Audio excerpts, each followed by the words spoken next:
What's good? What's good? What's good, my brother? And what's going on? Birdman hand rub off the Bucks, man. Yeah, how you been, man? And good. That's good. That's good. Another day, another dollar. So, Yes. so today, the general topic, we tend to get off topic, but the general topic is going to be about. Yeah, we're gonna jump into a specific era in hip hop. One with a really huge payout, not money wise, but I would definitely say it was a big payout for hip hop in general, as far as swagger for one. Mm-hmm. Uh, I'm not gonna say like jump on lyricism and shit because it's like subjective and shit. Like you can even throw it either or and shit. Like some people might not like it, some may. But also impact Definitely impact. and the era we are going to talk about, Dipset era. Yes, let's get into it. And since that, like, Cameron happens to be one of your favorites. Top five knowledge. Yeah, top five. I'm gonna let you take the floor, man. Go ahead, give us what you got, man. Man, this first and foremost, shout out Dipset, shout out Cameron, Jewels, Freaky Zeke, Jim Jones, even the older members of like Hell Rail, 40 Cal, J.R. Ryder. I forgot the female name. I know who you talking about. Yeah, used to always have the bush. So, yeah, and then I think eventually she went down to like the curls and shit. I forgot what. Yeah, I forgot what her name is. But shout out to them. And man, this was probably the most influential group in my time, in my life. You know what I mean? That's that's definitely facts for you. I want to start off by saying like I was always a big Cameron fan, even before like Rockefeller and Dipset. When he was making songs, the horse and carriage with Mason and all of that. Yeah, I remember that. Remember that? Yeah. So I would. What Means the World to Me is one of my favorite songs of all time. For real? And we're gonna get into it because you said it was subjective with lyricism. Yeah.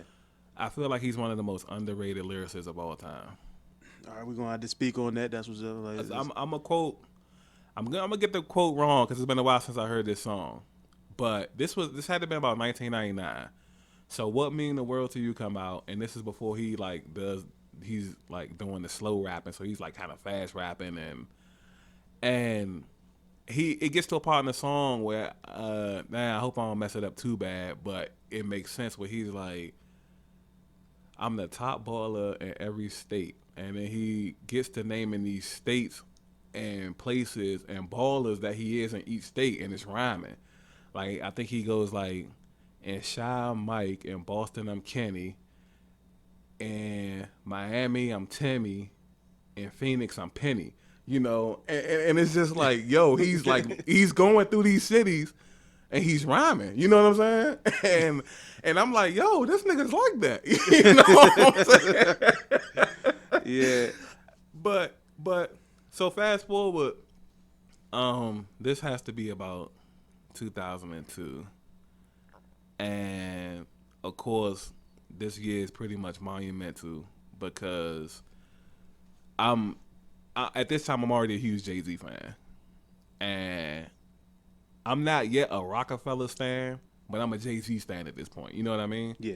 So it's like, when I hear that they had signed Cameron, I was like, oh, yeah, okay, I remember Horse and Carriage and What Mean the World to You. I remember that.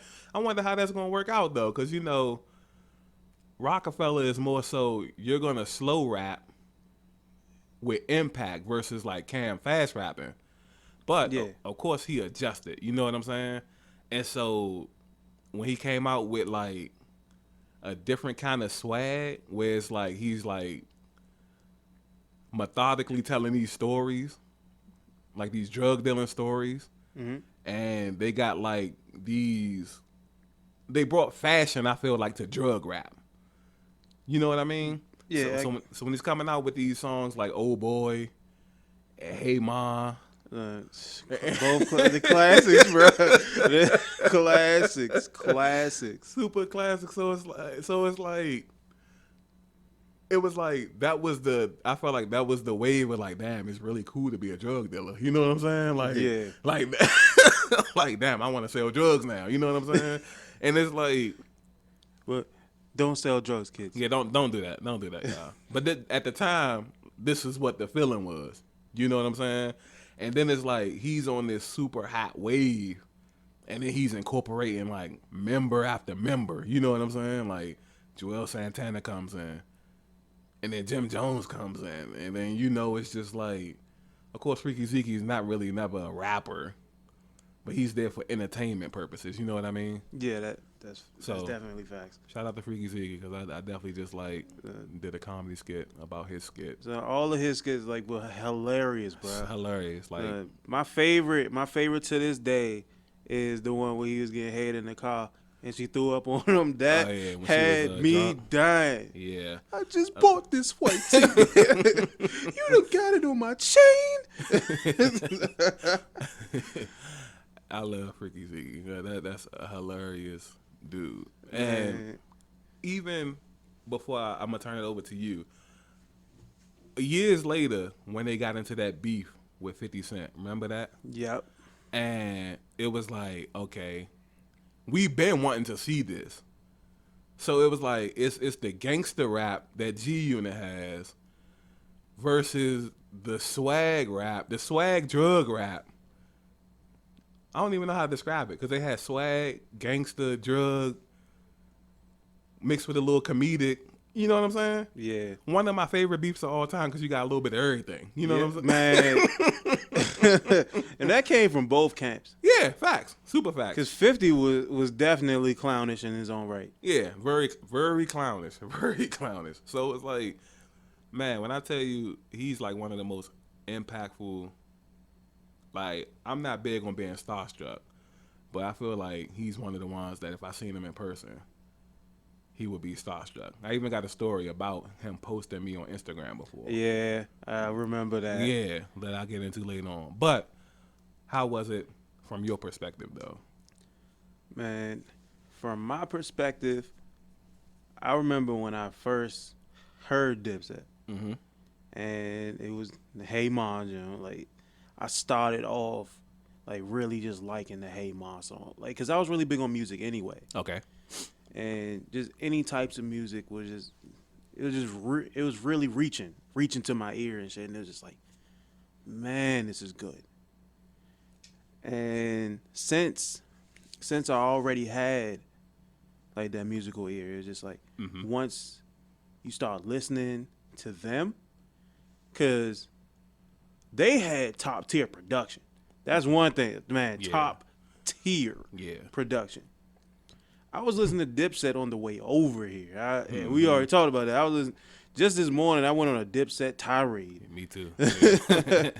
And when when I first heard Dipset, I was a teenager. Okay. Because I wasn't really allowed to listen to too much when I was a kid. Because like somewhat strict household, mom wouldn't allow it. Mm-hmm. But once I really started listening to like Dipset and shit, like it was over. It was over. And I remember the first album that I listened to of theirs was actually the later album. That's the Purple Haze. Love it. Classic. Purple Haze by Cameron. I feel like that's one of the greatest albums of all time. But yeah, go ahead. Man, that shit was fire. I ain't gonna lie to you. That. What about the skits on there with what was his name, Mizzle? Yeah, I want some of that shit, man.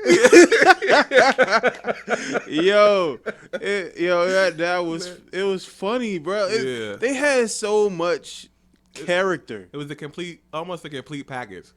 Like if you was to get into the music industry, that's what you should have strived to be if you were that kind of rapper. Mm-hmm. Like like, yeah, They were really funny, but at the same time, you don't want to test them when it right, comes to certain things. right.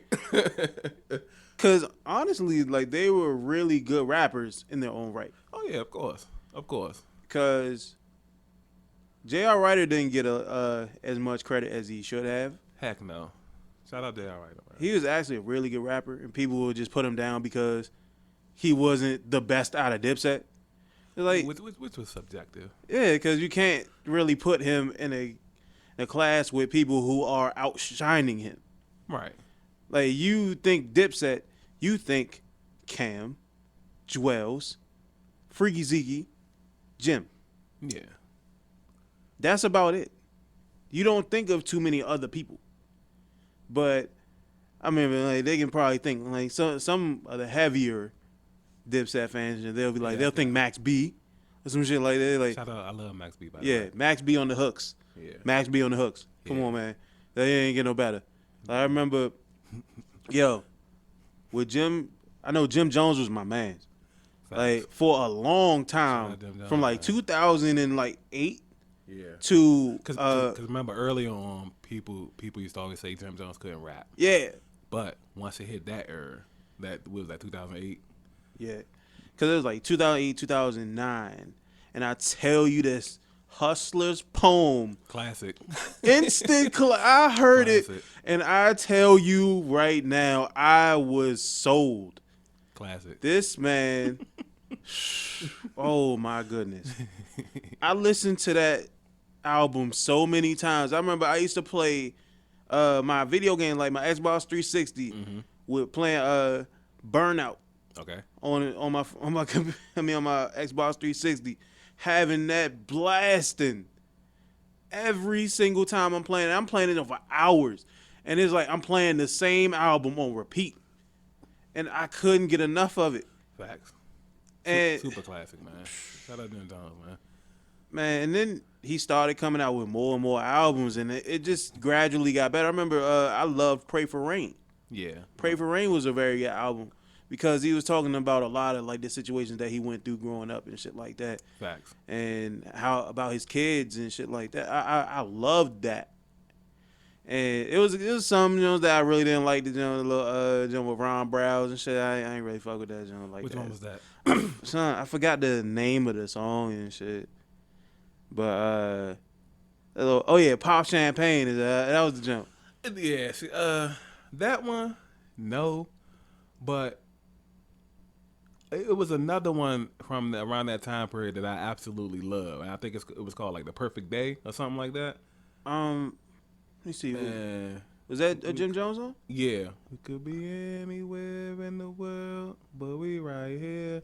Oh, yeah. Yeah, I heard that. Yeah, that, I think Perfect that. day. Yeah, like I forgot who. got me thinking about a perfect day. Yo, that's on. I don't know. I forgot. What, That might be on one of his newer Jones and shit. Nah, it was around that time though. I know it was around. Yeah, I don't know if it was on an album or a mixtape, but I'm almost certain because it was a video for it. I'm almost certain it was like on that same album with Pop Champagne. I'm almost certain. It might be, but I haven't listened to that joint in a long ass time. Yeah, so I might have to listen to that joint again. I ain't gonna lie to you. But rewinding for me, of course, was towards the end of high school, the ballin'. Of course, we fly high. Iconic. Like you knew once you heard I wear mean dark The pair of shades. shades. You already know what time it was. Like Can't oh, see yeah. my eyes unless my head is bent. You knew what time it was. You knew what time it was. Man, like, that shit was fire. That I used to go crazy over that and Summer with Miami. I with Trey love Songz. that. That joint was fire. Yeah, like that one. That wasn't even on that joint. I think that was Diarrhea of a Summer. Yeah, that was when they had started beefing with Jay-Z. So all they hit songs was like sub 2 shots at Jay-Z at this point. You know what I'm saying? Because remember Jay-Z had the Dear Summer. Yeah. And then that was his rebuttal, Summer with Miami. Like that was yeah, that was every song that had like summer in it. It just had to be fire. It was definitely fire. Cause I remember 3-6 had a song called "The Summer" and shit. That shit was fire. Yeah, I mean, if you couldn't come out with music in the summertime and it not be good. Because then you would have lost credibility as an artist. You would have though, because it was like, because that was something that was so heavily looked upon. You hear rappers mention it, like at least back then, all the time. Like Jay-Z would be like, yeah, I done flooded y'all 6 straight summers, and you know what I'm saying? Like that was what artists look forward to, is like flooding the streets in the summertime. Yeah, Everybody outside. Yeah, for real, because that's when like schools let out and they listen to nothing but music all day. Facts. Like if you at the basketball court, somebody bring a radio or something, y'all listen to music, or somebody like just anywhere and just walking around with like they we kind of old and shit, and they little Walkman, or they got their Facts. we used to call it the disc man because it had the CDs instead of the junk. Hey, walking around one of those. I remember I used to listen to the Joel joint on my old disc man, like the what's the joint called? It's the album after From Me to You and shit. I forgot what the joint's called and shit. Cause I'm trying to. He got so many fucking albums and shit. It wasn't Back Like Hood Crack, was it? Nah, Back Like Hood Crack. That was the mixtapes, right? Yeah, that was the mixtape. From Me to You. Cause it was From Me to You, and then he had the other joint and shit. I keep forgetting. I'm gonna actually have to. Yeah, so that was From Me to You. That was Santana. That's Santana. Yeah. No, that wasn't. No, Santana. That one came out on the Back Like Cook Crack 2, I believe. And so? yeah, I think that's where that one came from. I think that was on the album. What was Mike Check on? Mike Check was Back Like Cook. I used to go crazy over that. Yeah, that was Back Like Cook Crack. Okay. Yeah, I used to go crazy over Mike Check. And they make mixtape singles, and that's the shit that used to blow the fuck out. I was like, how do you come out with this shit and it's a mixtape single? Yeah, and that was in a time period where mixtapes wasn't, such a huge thing. Yeah, unless you was Lil Wayne. That was even before then. That was even before like the Lil Wayne era. That was like right before that. You know what I'm saying? Yeah. And yeah, him, because up to that point, the only person who would utilize the mixtape platform heavily, I felt like, was 50 Cent and G Unit. Because what they would do is they would, you know how Lil Wayne take like hit songs and then redo them just with freestyles. Yeah, they would take like hit R&B songs and stuff and give it a gangster twist to it. Yeah. And not to get too far off the top, but they had you remember the Busta Rhymes and Mariah Carey song, Give It To Me? Oh yeah. That was a classic. G Unit had this crazy remix to it. Like they put a gangster mix to it, and it was just so fire. But anyways, back to the Dipset. Hold up. Just a disclaimer. It was called What the Game's Been Missing. That was the jump, bro. And another thing, female Dipset artist, Jaja. Jaja, got you. And I had to look that shit up on my phone. Shout out Jaja. Man, one thing we can't talk about them without bringing up the beats. Thank you, Kanye. Thank you, Just Blaze. Thank you, this man. I mean, how what a luxury, right? Yeah. Like to have them in your, like you're on the label with Kanye West, who at this time is just like already king. That nigga passed king. that nigga jumped to God level. I was like, how the hell? Son, Dipset forever? One of my favorites. Son, Dipset forever. Like, down and out. Down and out, yeah. Bro, yeah. He had classics. Not even just with Dipset. Oh, yeah. Kanye had classics way before that. Jay-Z, Blueprint. Like half a Blueprint is Kanye. It's shout out to Kanye. Yo. Man, definitely shouts out to Kanye. Shout out to Kanye, man. Hey, man. We still love you, bro. Yeah. Just I mean, to me, honestly, I don't even care about the shit you doing now. Yeah. It don't bother me. And shout out to Just Blaze too. Another thing, Just Blaze. We don't know where he's at right now. He probably still making beats and shit. Probably. He was one of the geniuses too. And shit. Like we talk about like Dr. Dre and shit. Yeah, Just Blaze was a genius. He was a genius. You talk about niggas lighting the summer on fire. Like you know when you Just Blaze. You know you heard that like. All right. Yep. See what we got. Yep. You already know what's about to happen. All right, so let me ask you this, right? Out of Dipset, who's your favorite? Hands down, Jewels. Joel. Yes. For me, it's hands down Cameron. I mean, obvious. Like you didn't have to answer that question. They already know what your answer's gonna be. Yeah. I fuck with all of them though. Like I even the ones that people don't get credit to. Like I like Hell Rail. I like 40 Cal. Like they had, you know, J.R. Ryder used to me at one point was like the king of freestyles. Mm-hmm. And his pen was like super potent. You know what I mean? Yeah. And they could make hit songs. The situation just didn't work out. You know what I mean? Yeah. Don't so- stop. Grill him. Yeah, so stuff like that. And what was that? Dipset's the best out. Because during the hook, they was like describing all the members of like Dipset's the best out. Hell Rail, he fresh out. I will remember it if I heard the song. Yeah, Jones the Koofy smacker. He bringing them techs out. 40 style, 40 cal. He bringing Corvettes out. And it was like Bezel the Beast, but he still show you a fresh bout. You know who's shaving the grams, 40K on the hand, and kill a nigga. What more can I say about Cam? J.R.'s the writer of writers, and Santana back like cook crack. He even supplied the suppliers. So like that. Shit like that was just like, yo, these niggas is like, this shit is unstoppable. You know what I'm saying? Like this is like. It seemed like everybody in that camp had something new to bring to the table. Yeah, and it's all fire. It's all besides fire. like Freaky, but that nigga he was just funny and shit. Yeah, and it's why I want to take it back like to the Cameron thing is because like he got like an unorthodox style. Definitely unorthodox. Yeah, so it's like the storytelling is like top tier. Yeah. You know what I mean? Even if you say the lyricism isn't top tier, his storytelling ability is top tier. Like it's just I don't know. Like I feel sorry for people who like missed that era.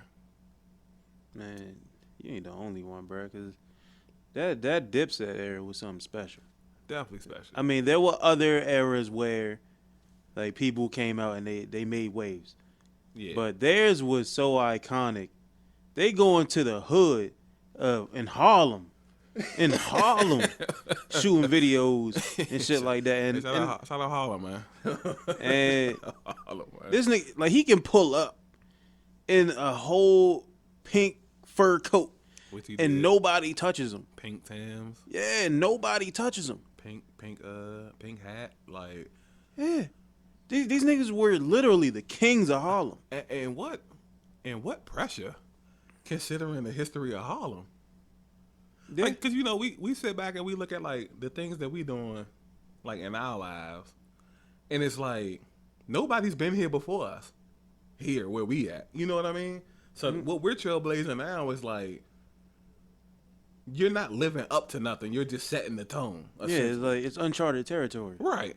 But imagine like the history of having like imagine us doing this and it's just like Forrest had a rich history or something. Mm-hmm. Like oh you can Nicky Bonds and Frank Lucas and all like you just got this rich history of like these actors and kingpins and just like the other rappers before you from the 80s and it's just like wow. Maybe we do have KD, but I mean that don't count. Yeah, shout out KD. Yeah, he it's a KD kind of like the trailblazer. For basketball. For basketball, yeah. I mean, we got Wale. Kind of. Wale really a trailblazer though? I mean, but I don't want to ruffle no feathers. But that nigga, I mean, Wale's still good. I ain't gonna lie. Yeah, I like Wale. He's still good. But trailblazer out, you know.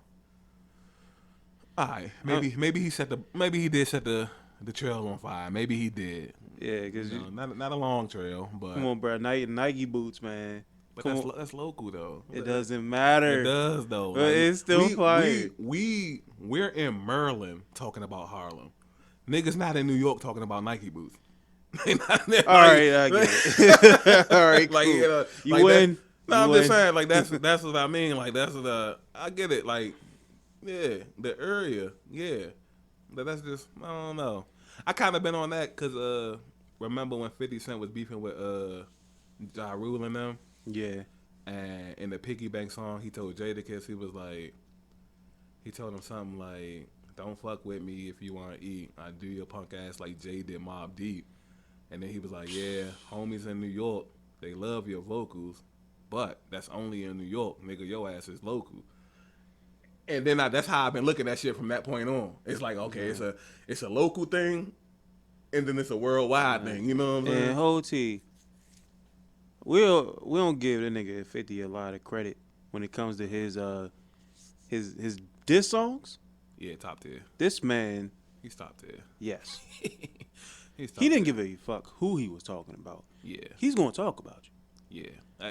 He's Like top tier. I mean, they talk about Eminem doing diss songs and shit, but nah, his is sort of like subliminal. I would be more scared of G Unit than I would of Eminem. Yeah. When he was beefing with Cameron, and at this time I used to like both of them, not Yeah. equally, but 50 was like right under. You know what I'm saying? Yep.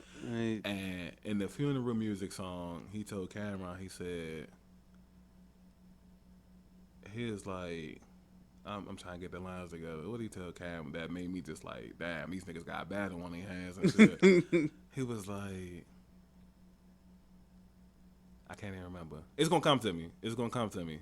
But he told Cameron something, and I was like, damn, these niggas got a battle on his hand because it don't get no realer than that and shit. You know what I'm saying? All the jokes and shit. He done came out and said some super real shit. Yeah. All right. So this was around the time that, remember, Young Buck had stabbed somebody at the BET Awards? Yeah, I remember that. The nigga told Cam, he said, Buck stabbing niggas on camera, but it's okay, cause my money make the lawyers make that shit go away. Attempted murder, he only got a year of probation. Cam, are you clear what you facing? And then he ended it by saying, you must ain't hear me. I done told you I'm a boss. I'm eating good, but I ain't chubby like Ricky Ross. Word on the street is 50's not Jay, and Cam better stay out his way. And when I heard that, I was like, yo, it's about to be a battle, son. Like, And these niggas, they ain't that far away from each other. yeah. Because that's when Cam had just finished the beef up with Jay-Z and shit. And shout out to Cam, because that's a tall task, right? Yeah, it is, because 50 was like the king of foolery at that point. Right. Like, you just finished up a beef with Jay-Z, and then you got to turn right around into 50 Cent. You know what I'm saying? Like, Yeah, it's like you go from Muhammad Ali, now you got to go to Mike Tyson and Joe shit. Frazier's in mine. You know what I'm saying? Like, it's shout out. That's what I feel like. That's what I feel like music is missing now. Like the real competition. Like, not because right now it be competition, but people don't want it to seem like it's competition. Yeah, because I know when Kendrick came out with remember the little control shit? Yeah. Like, that was when the whole competition thing should have, like, sparked up. Like, niggas was should have. supposed to be going at it. Yeah, I don't But, know this one. like, niggas was jumping on tracks forward. I remember a lot of people didn't hear this, but that nigga Graf made a control freestyle, and that shit was fire. Oh, yeah. Because, you know, that nigga Graf started off as a battle rapper. Right. And his lyricism is top tier. I've been a fan of his ever since, like, 2004. Okay. So, like, matter of fact, it was like, I remember I heard the first time I ever heard him was on NFL Street. The I Don't Care song. Like, after that, I was like, who is this? And I ain't start really listening to, like, albums and shit until, like, later on in life and shit when I got his mixtape from from my high school and shit, like, around high school. And that shit was fire. You know, that nigga was amazing at lyricism and all that shit. But I'm going to jump back on the Dipset train and shit. This ain't about Graf, but even though this nigga's great, I'm definitely going to say that Dipset was top tier as far as, like, their beefs and shit. Yeah. Like, they went against some heavy hitters. They They came out swinging. Yeah. Like, Cam's kind of always been a knucklehead. So it's like, even when we were younger, like, Dipset versus, like, Nas, and when Cam had, like, remade the Stand song, but it was a diss song to Nas, though. Like, this little shit like that is just, like, he's dissing, and he's also so entertaining. Mm-hmm. and it just makes it easier for you to gravitate to. Like I miss that aspect of music, like that healthy competition. You know what I'm saying? Yeah. Cause Rockefeller in general, like, was in so many music beefs from all angles. You know what I'm saying? It's the one thing, and it's why I put them slightly above Death Row. It's because niggas was scared to death when Death Row was dissing people. Yeah, because You thought they got like who the fuck gonna go up against these? Like they're named Death Row for a reason. Like and I love Death Row to death, but it's like these niggas dissing everybody. Nobody saying nothing back. You know what I'm saying? Like, yeah, cause niggas scared to death. You know? like, yeah. like they're looking to go to Death Row, literally. yeah, like it's one the lineup of just Dr. Dre, Tupac, and Snoop Dogg is ridiculous. Yeah, Period. because back then they were considered like some animals. Yeah, that was like Pac going to Death Row was like KD going to the Warriors. Yeah, it was just unfair. Yeah. Like you got all stars already. Why do you need to be there? I already 73-9. What do you got trying to sign him? You know what I'm saying? Like, but like you just set the whole league ablaze. yeah, but because Rockefeller was kind of more so like niggas thought they could beat him, but they couldn't. Yeah, Like it was so many. Well, yeah, except for Freeway, you know, Cassidy got the best of Freeway and shit. hey, son, you can't deny. Do not deny Philadelphia Freeway, classic. Classic, instant classic.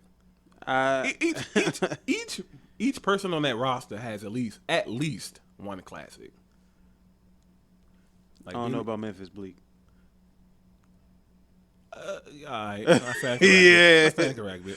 Exactly. Yeah, he got a. He does have a nice album. It's just that the two best songs on the album has come from Jay-Z. Yeah. But other than that, I mean, all right. Besides him, though, The rest of them, Beanie Siegel has a classic. Beanie Siegel arguably has two classics because Beanie Siegel was underrated. That album that "Feeling in the Air" was on was jive. Son, First of all, that song, period. yes, and I was about to mention that. I'm glad you went there. Feeling like that was Hey, a Slum. great song. Hey, Slum. Like you talk about wonderfully produced, like perfectly engineered, and then the lyrically amazing song. Slim, as soon as you hear the saxophone go off, you know what time it is. Yep. Oh yeah, it's about to get real. Let me sit down and calm down or something. You know what I'm saying? Like, let me mellow out. So it's like kind of like how I would listen to fucking Reminisce Over You and the CL Smooth, Pete Rock. It's like when you hear that saxophone, it just seems like you have to pay attention. Beanie Siegel really had everybody thinking they was being set up by somebody. Like that's how good that song was. Like Man, I'm not even in those situations. I'm saying I can feel shit in the air and all. You know what I'm saying? Like, yeah. And shouts out to the girl who did the chorus and shit. Yeah, shout out. And that's one thing, they always had the females who you didn't know, but could spin a tune. You know what I'm saying? Yeah, no bullshit. Because I remember, like, they had a good lineup because they could get Mariah Carey on songs. Freeway had Mariah Carey on an album. Nigga, Cameron did a song with Patti LaBelle, bro. Like, yeah, it's just like how did it's a crush. It's a crush, bro. They had Michael Jackson on tour with them, bro. Like, what can you do? Yeah. Like, what can you do, bro? You know what I'm saying? Like, they're like the spoiled rich kids that came from the hood, though. Yeah. It's like they remind me of like the Dream Team. Cause remember they had like when I was younger, I used to beg my mom. This is probably like 2001. I'm all of like 12, and they was on this Dream Team tour, and I used to beg my mom to let me go to the joint and shit. Of course, she ain't having no parts of that. Like, so I end up going like a year later, cause that's how long tours were back then. Niggas was on tour forever. They would spin around back to another city that they already, you know what I'm saying? Them niggas on tour for like a year and a half, 2 years and shit. Facts. So it's like my older brother had got like the tickets and shit. I ended up going with him. But man, like just the lineup is crazy. Like I kind of feel like, to me, in my opinion, that's the best group to ever do it. As a faction, you know what I'm saying? Mm-hmm. As far as like production wise, music wise, like the swag. You know, niggas had the past, the present, the future, which the future didn't come like the Young Guns and you ain't know you remember the Young Guns now. Yeah, I remember. You ain't like the Young Guns? I remember Young Guns, but it's just like you ain't like the thing is, Girls that I, call them lovers. son, the Young Guns were good, but the problem was like they were carried heavily by one member. Man, they was young. I understand. They were supposed to be like by the time J and M quote unquote retired. This nigga like let's not say retired. Well, yeah, well, you know, technically he did retire. He just came right back and shit. But nigga, they were it's like Brett Favre. Yeah, or some shit like that. They were supposed to be the future. So around that 2007-ish and 8-ish, that was supposed to be they wave. But Rockefeller had fallen apart by then. Yeah. So like, they fell hard too, and that shit was wild. So I remember you know Funk Master Flex, right? Yeah. They this is 2001.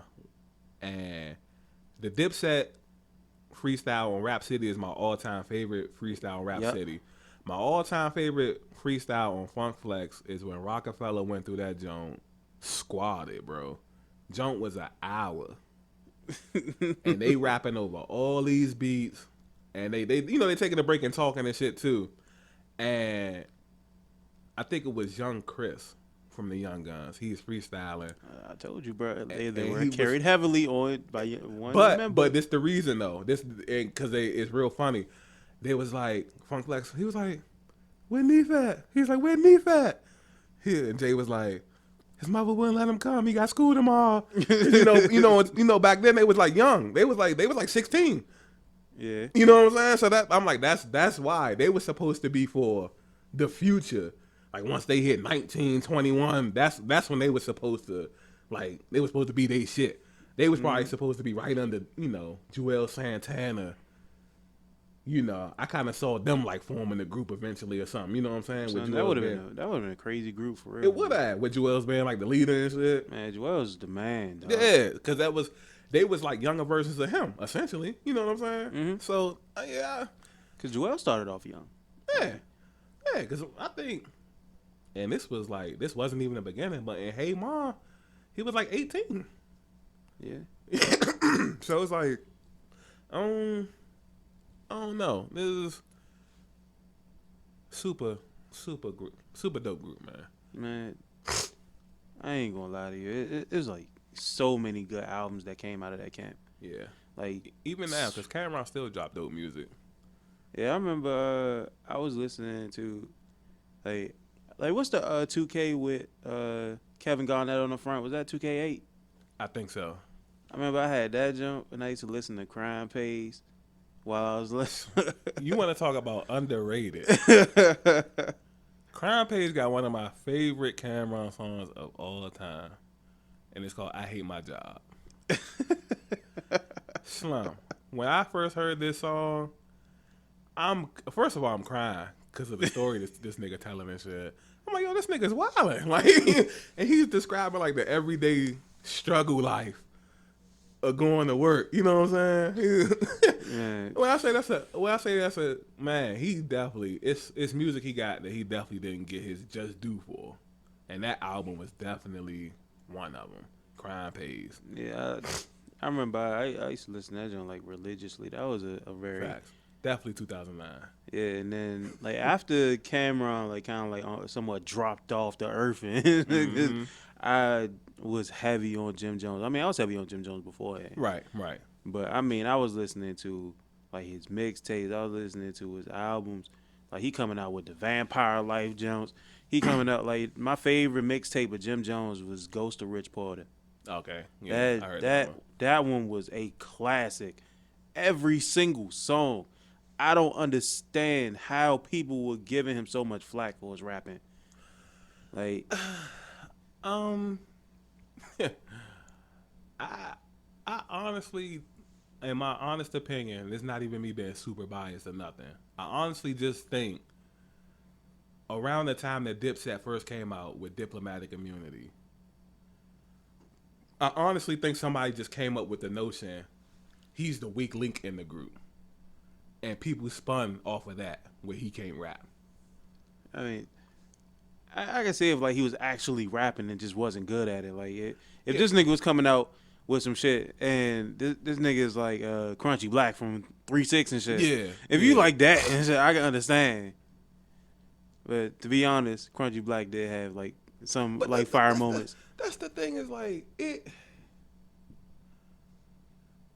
I wouldn't. There's nobody that I'd be like, damn. I might call a lot of niggas trash, but I know at the end of the day, a lot of niggas do rap. Yeah. You know what I'm saying? I think, and I even sing like a few of this nigga songs. I think Soulja Boy might be the only nigga where it's just like he don't even have one good rap song. Like where he's because you know like. And we had this talk a while ago. We was like, yo, you know, Young Thug be on some wild shit, but he get around the right people on songs. He can rap. Cause like he started off as like an actual rapper. Right. But and the problem is like he went mainstream and now he's just a fucking idiot. Yeah, I mean I wouldn't say he's an idiot. No, he acts like an idiot. He does. Say that. And just like we was talking about with the baby, like niggas get around certain niggas, they can rap. Yeah. But that ain't what's selling. Well, at least it's not selling records for him. Yeah. Because real rap does sell. Yeah, it does. Yeah. Like Kendrick and Cole kind of proved that and shit. I ain't gonna put Drake in that conversation now. Well, old Drake. Yeah, old Drake definitely can go in that conversation. Yeah. Hotline Blingin' and yeah, like even Tootsie Roll Slide or whatever it is. Yeah, and then fucking niggas like Schoolboy Q, that nigga he can actually rap. Yeah, he's a rap. Yeah. Yeah, it's like it's still there's niggas out here that rap, but then a lot of people just care more about the mainstream artists. That's the big like that's the go to and shit. Like a lot of the top tier lyricists and shit, like they ain't gonna get a whole bunch of like radio play and shit. Oh nah. Cause like you ain't gonna see nobody like no Joey Badass on the goddamn radio or something like that. Not unless you in New York. I don't even know about that. Well, yeah, you get big airplay in New York. And then like Big Crit, you're not gonna get a whole bunch of airplay from him. Now unless shout out to Big Crit. And like remember when country shit came out, like with that one with Ludacris and Bun B, like that got radio play. But the thing is, he was actually rapping on that song. Right. And he just knows how to produce the shit so well to where he doesn't have to like make like a trap beat in order for it to sell. Right. Which I still feel like the other kind of music would sell. Like if people were to come out with 2000-esque music, I think it would still sell. It would. It would. It's just like we have so much of a plethora of the fuckery that it like overshadows everything. Because I feel like that's because it's quick money. I feel like if you just come out doing that bullshit, then you can get a big payday. The labels assign you to these big deals, and I don't know. But I feel like, you know, the tables they always turn. So even though we're going through this era now, it's not gonna be like this forever. Because I thought the era that we grew up in, I thought that would last forever. Man, they had the potential to. Ain't gonna lie. It had that potential. And that's the only down thing I have about the music beefs. Is because that's why stuff, you know, flame out and shit as I ain't gonna say quick because the music that era lasted a long time, but that's why the gods change. You know what I'm saying? Yeah. Like, we beefing, somebody might die. Somebody might get locked up for something or something. And, you know, people just want to have a good time at the end of the day. You know what I mean?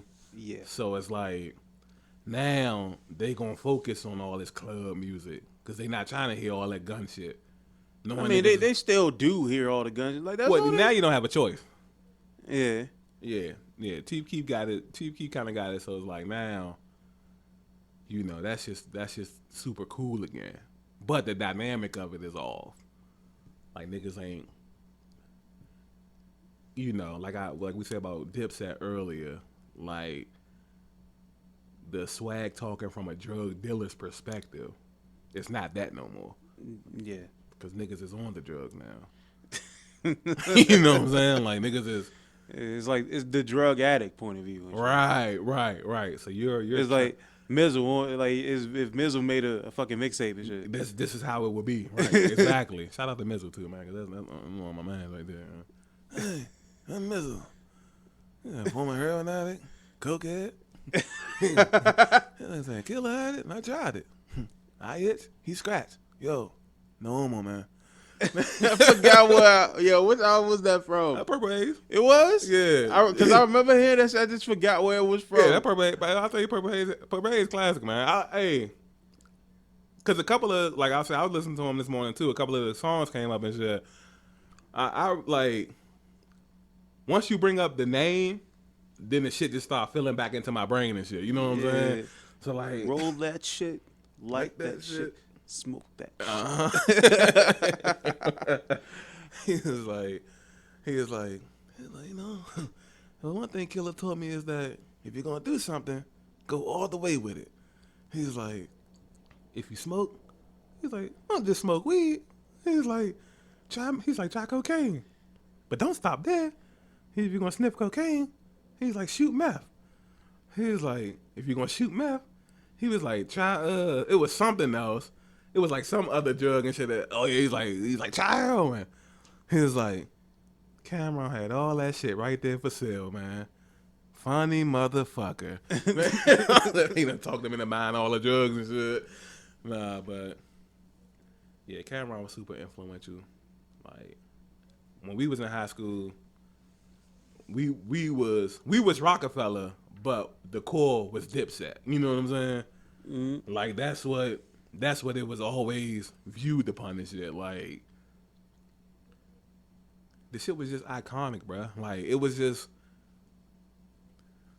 you just literally, like, this nigga, he's so swagged out. Like, we was talking about on the Rap City joint when he's rapping, counting the money and shit. Like, bruh, who was doing shit like that? Man, that right there. Like, that was an iconic point for Rap City. Like, it was. Like, even to this day, I will still randomly just go back and listen to that. Right. It's like even like I wouldn't even just skip parts either. I would listen to the whole thing because you have to listen to every single last one of them. Because all of them were fire. They were. Yeah. And then that was the Jersey era. Yes. The Jersey do-rag fitter. Because Jim Jones came through with the big ass jersey and the do-rag and shit. When I tell you, like, I'm like, bro, where's niggas getting these cheap jerseys from? And man, what? These dolphin, like the colorway. Yeah, he had the Sean Taylor jump. Yeah, Joel's had the little dolphin jump. Yeah. I think Jim had what? It might have been Priest Holmes.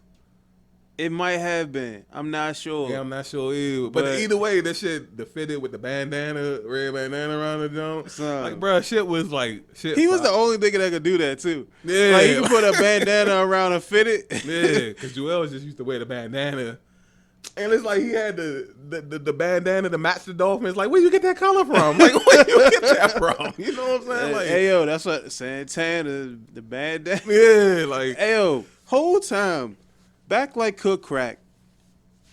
Red bandana. Can you? Yeah, facts. Man, that song was so fire. Yeah, facts. Yo, and it, like, cause it was a rock. It started off with like that heavy guitar. Like, boom, down there. I was like, oh, this is fire. Yeah, I love this song. Yo, Santana, man, I listened to Back Like Cook Crack too, and I think that was what it's off of. Well, matter of fact, no, I think it was Back Like Cook Crack 3. And man, I was just because he started off like the first song was it was him rapping off of Ludacris's joint. Which one? What was the name of the song? Is it? But it started out like burn, burn, burn, burn. Like I forgot what the. Yeah, I forgot. How you think it? How you think other artists feel like when they listen to a nigga mixtape and like he done used your beat? Like not as no diss or nothing like that, but you think like niggas be like flattered or like how you feel? Besides Lil Wayne and shit, I knew niggas was sick of him. Yo, everybody was sick of that nigga. Mad at him and shit. But he was making classics out of other niggas' songs. They forgot they made the song. Yeah, but other than that, like you just like, all right, Joel Santana got mixtape, it's my man and shit. and then the first song is just like one of your jumps or some shit. Like wouldn't that be kind of flattering though? Like I mean, it would. yeah, nah, ain't nigga fuck with me and shit. You know, you gonna use my Yeah. little beat. Yeah, like, And sometimes it's flattering because it's like, oh, I didn't even know the nigga knew about me like that. right, or listen to me, or fuck with me like that. Right, yeah. Cause I always thought like, if you're a music artist, do you listen to everybody's music? Because there's a lot of other artists in the game. There is. Like, so do you like? I wonder, like, what? I wouldn't know. Like me, because I grew up listening to like the old school rappers and stuff like that. That would probably be like who I would listen to now, if I was in the music industry. You know what I'm saying? Like, whoever makes that style of music. So I would listen to like Cole and Kendrick and probably a bunch of other underground artists, because I would get tired of the lean promethazine. That's why I just jump back into the underground, bro. I be listening to everybody, bro. Like, I'll take Sci-Hi to Prince or Royce the 5'9". Give me some Crooked Eye. Like matter of fact, the whole Slaughterhouse and shit. Like I'll lump them in together. Like give me like the whole Slaughterhouse or some shit like that. Give me Graph. Like it's just so many niggas. Like Joey Badass. Like it's even a tier under them and shit. Like give me a Tech 9. Give me like give me Ritz. Like white dude rapping and shit. Like give me them. Give me Marlon Craft. Like let me get Marlon Craft in here. It's so many rappers out there that, like, because people are just so focused on mainstream, they say, "Oh, hip hop is dead." No, it's not. Well, it's convenient though, cause like everybody doesn't have the access to everything like we got. Well, I mean, I technically don't have the access. It's the fact is, like, I just decided to learn and figure out who these people were. Right, but people don't have, cause the main consumerism, I'll say, consumerism is like people just going and coming back and forth to work. You know what I mean? Or the radio. So it's like they don't have the means to be like, let me research some artists or something like that. But niggas be in their house, be cleaning or some shit like that, or they'll be out and they have the radio on, or well, I guess nowadays the streaming apps. Spotify. And I be finding niggas off streaming apps. Like. It depends though. Like you have to make a conscious effort to want to look though. Not really, because I mean, it goes into your recommendeds and shit like that. Based off of what you're listening to, like it goes into your recommendeds, and then eventually you jump to that. Be like, oh, I like this guy. Who is this? Let me go ahead and find him. Or on Facebook and Instagram and shit, there's people that on there that. But niggas not looking for music. Shit, I learned about Marlon Craft through Facebook and shit. This nigga was doing the raps in his room and shit. But you're looking for it. That's what I'm saying. Not really. You are. Like you're. I just randomly stumbled there. When you're on Facebook and you're like, you see some music and you're clicking on it.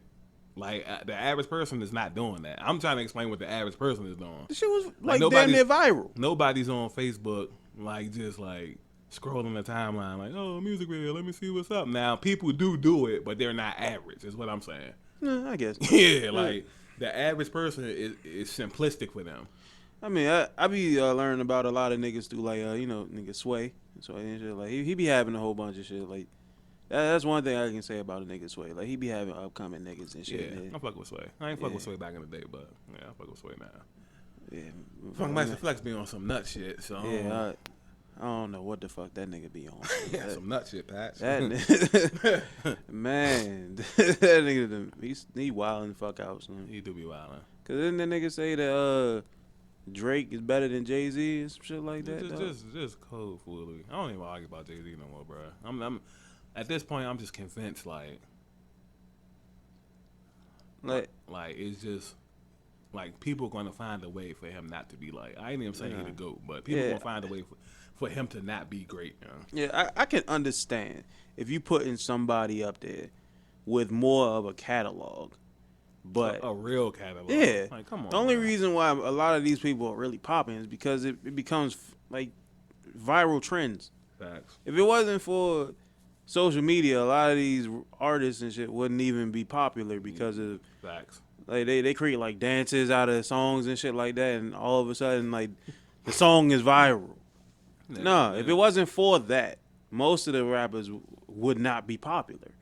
But Jay-Z was doing that shit without social media.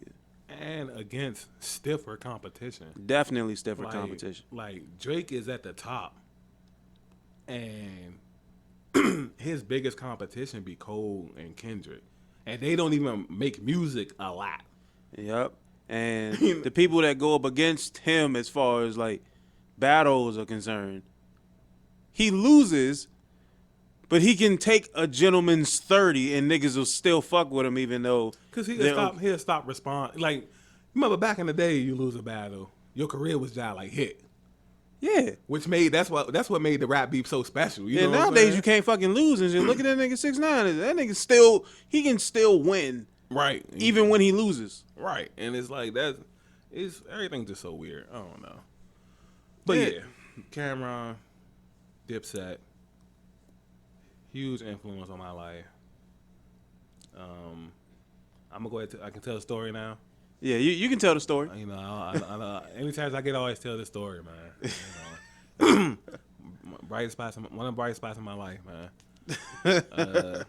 So you know, Dame Dash had went on Breakfast Club, and his interview had went viral because he was saying like, you know, be your own boss and shit like that.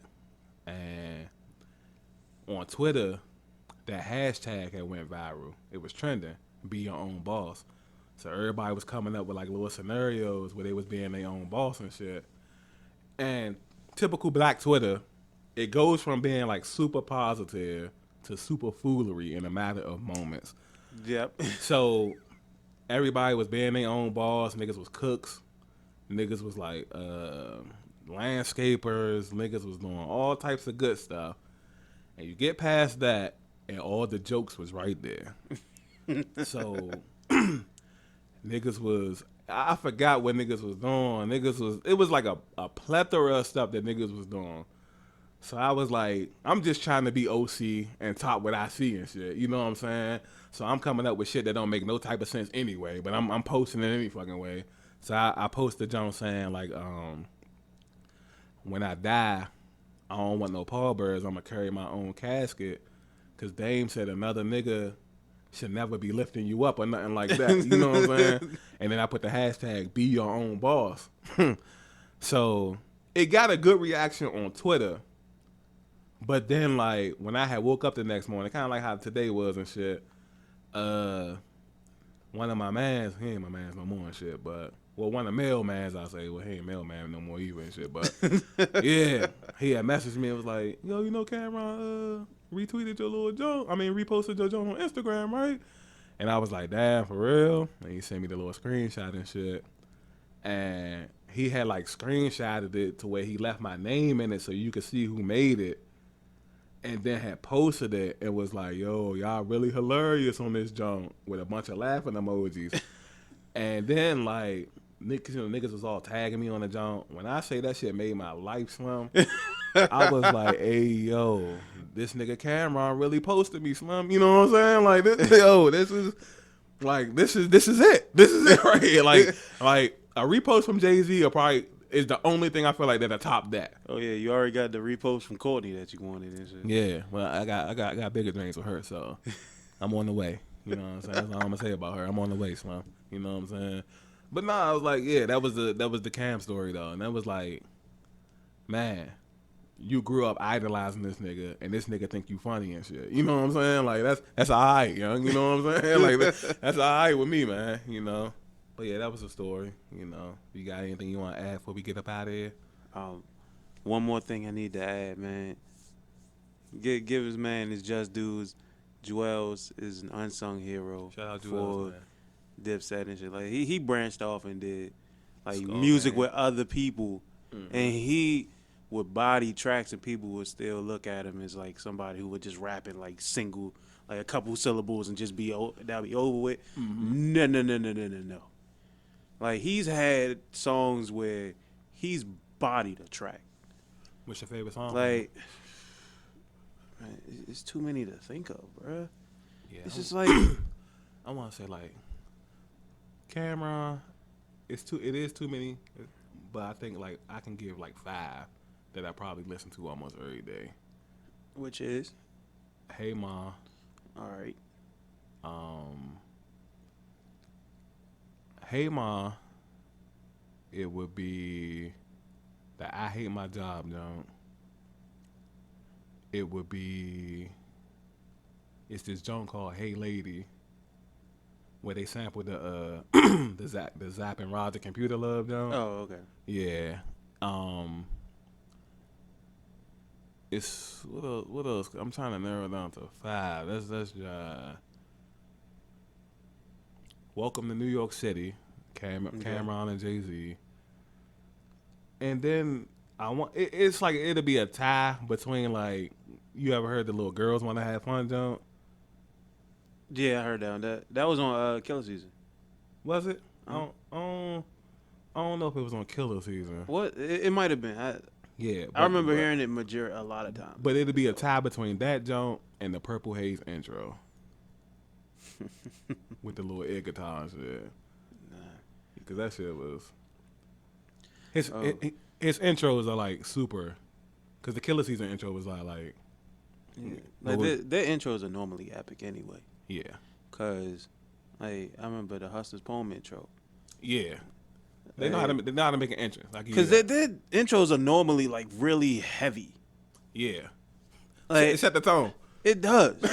Like, cause when I listen to Hustler's Poem and shit, and once I hear this nigga Jim was like, "You never know what it took to get here," I'm like, "Oh, nigga, this is want to get fired. I want to get fired." Yeah, and you just hear that. Dun-dun-dun-dun. Oh my Yeah, goodness, that's one thing I miss in music. Yo. Too, is, the struggle rap. I miss struggle rap. man. I miss struggle rap. But one Joel's song, one song Joel's was on that I can really resonate with and shit. Well, that I liked a lot Mhm. was his verse on "Emotionless." Oh, yeah. Emotionless side Okay. on Jim fucking Jones. on Jim Jones on Hustler's Poem Uh-huh. Jones. Man. Yeah, that was fire. 4-door Bentley looking like steroids. Uh-huh. Jetson car, I'm looking like Elroy. Uh-huh. Maserati looking like a shark on land. Neiman Marcus edition, contraband.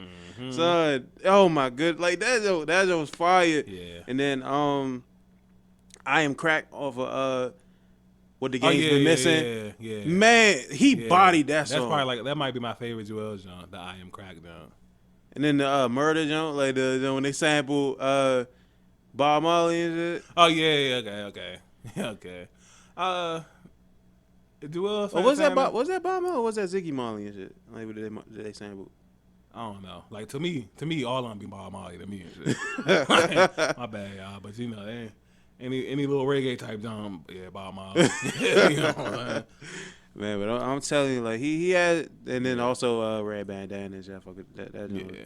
And I also like some of the little silly Johns too. Yeah. Mr. Postman and all that shit. Yes. Oh, Yeah, that was sweet. That was fire too. Yeah. Oh, man. I And like he he balanced. He balanced. Yeah, So I like all that. And then he did songs with Wayne and shit. The little I can't feel my face jump. Yeah. Man, that was that- a classic mixtape too. Yeah. I kind of give Dipset the nod that they kind of got Wayne started on that tirade. Yeah, Of because nigga. they gave him his like his due diligence. And shit. They was like, Yeah. all right, come on, this is somebody you need to listen to. Yeah, because at that time, Southern rappers was just Southern rappers, Mm-hmm. and only I want to say Ludacris. I mean, outside of like Scarface and Yeah, the whole Outside the of them- Texas area. yeah, outside of like the supernova niggas, I want to say like niggas wasn't really respecting the South like that. I Yeah. kind of feel like Dipset gave the South, you know, using Lil Wayne that is, like the Northern platform. Mm-hmm. And cause what was that? What was that song? Was it Sucker the Knot? Yeah, the Sucking the Knot jump where Yeah. Lil Wayne was on it and shit. And then like you said, I can't feel my face, and just going from there, cause it's something else that Lil Wayne did with like, I think, the Purple City Bird Gang or some shit like that. Shout out to them too, cause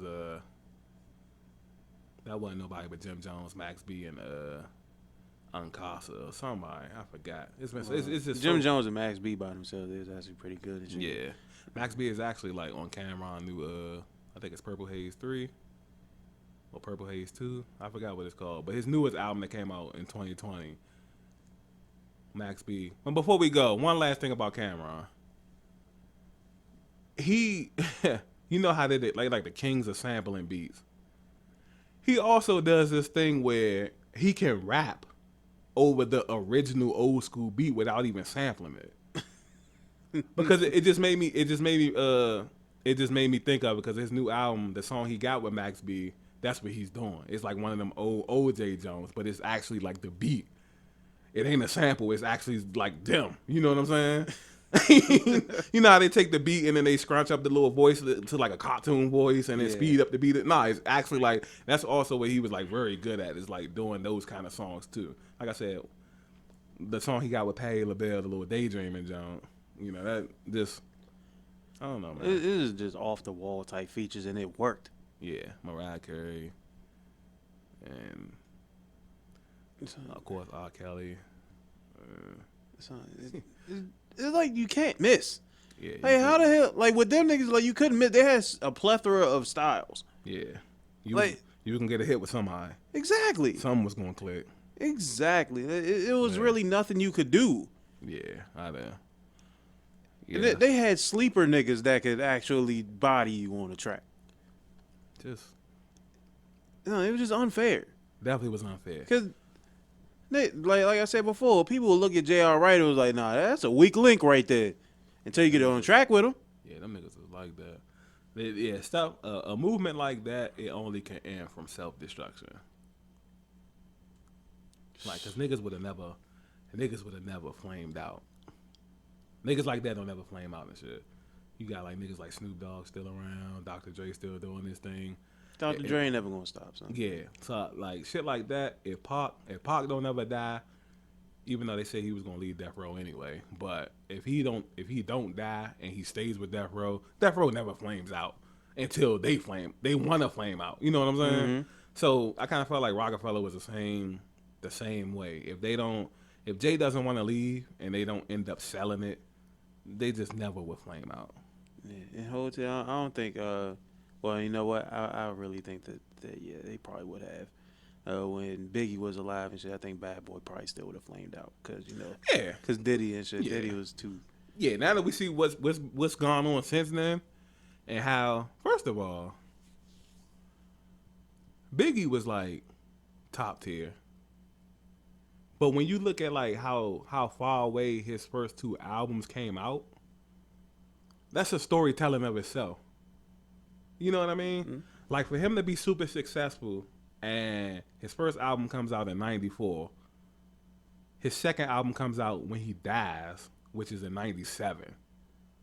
That's strange for somebody to be successful, right? Mm-hmm. Like 3 years, like looking at it as a kid, you don't know no better. But looking at it now, knowing what I know about music and how like the industry and label stuff work, that's strange.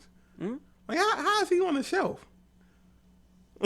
And granted, it's an album, the Junior Mafia album, somewhere I think 95, maybe 96. Yeah, that shit don't technically count. Yeah, but how? Like, I don't know. That's another podcast for another day. But you wanna plug anything before we go? Oh well, yeah. Let's plug this and shit. Okay. Again, we've mentioned numerous times, we are looking for people to be in short films and skits and stuff like that. If you do want to be a part of that, hit us up. You want to do the handles, or you want me to give out the handles? Go ahead. Okay. My handles are on IG, 4 of a kind Mike, which is 4OFAKYND, all one word. _Mike. I mean, you should know how to spell Mike and shit. Hopefully. Yeah, hopefully. And then on Facebook, Michael Watford, MICHAEL WATFORD. Picture of me with the ponytail and looking away from the camera in the forest and stuff like that, just so you can know that that's me. Avery, his stuff or Yeah. Teddy. Yeah, And you know. let's give him his actual, like, the toxic Teddy. Sometimes, Yeah. just you could just I'll keep mine simple. You could just search Bear Black Man, Yeah. Bear_Black Man, Facebook, Instagram. I would say Twitter, but I don't think that's my Twitter. I can't get y'all what my profile picture is. You know, subject to change. I change it a lot, so yeah. You want to work, do some short skits and do some short films. You know, photography. You know, from the talks of it, we might be starting documentary soon. You know what I'm saying? So we kind of been talking about stuff like that. you know, so anything. You just want to come out and just scope it out. You know what I'm saying? Because you know what, I was thinking like, even if I wasn't doing none of this, but it was people around here doing it, I would at least want to be around and watch. Like this is like what we do is kind of interesting. Yeah, I would say so. You know what I'm saying? So it's like I would at least want to be around to like watch. So if there's anybody else that's out there like that, and, you know, I got to slide this in before we go and shit. You know, if you could hold up a mean microphone. I knew it was coming. You know I knew it was coming. You know, we need niggas with this, help out with this audio. You can find niggas. You know, Come on, bro. feed niggas grapes or something. It's like, nah, I'm bullshitting. But it's been another Breaking the Narrative podcast, and we out.